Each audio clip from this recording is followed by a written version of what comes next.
It is almost too ridiculous to mention it, but I'm afraid I have to because of the more than 40% of the American population who, as I lamented in Chapter 1, accept the Bible literally.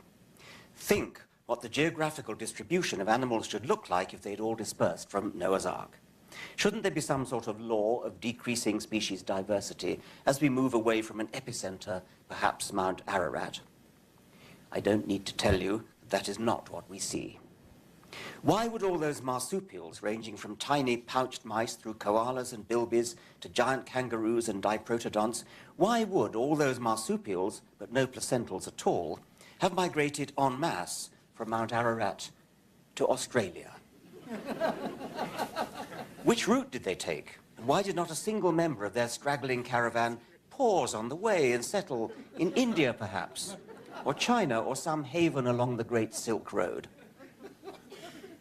Why did the entire order Edentata, all 20 species of armadillo, including the extinct giant armadillo, all 6 species of sloth, including extinct giant sloths, and all 4 species of anteater, troop off unerringly for South America, leaving not a rack behind, leaving no hide nor hair nor armor plate of settlers somewhere along the way?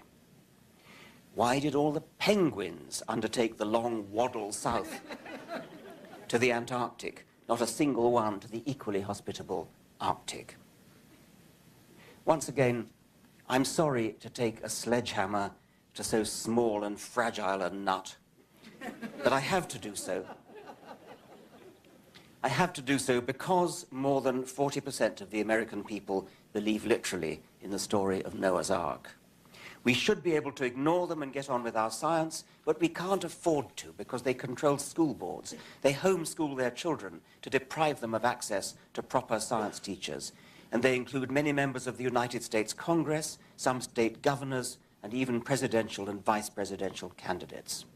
They have the money and the power to build institutions, universities, even a museum where children ride life-size mechanical models of dinosaurs with saddles, which they're solemnly told coexisted with humans. We can't afford to be snooty in Britain about that. 28% of the British population get their science from the Flintstones as well, believing that humans coexisted with dinosaurs.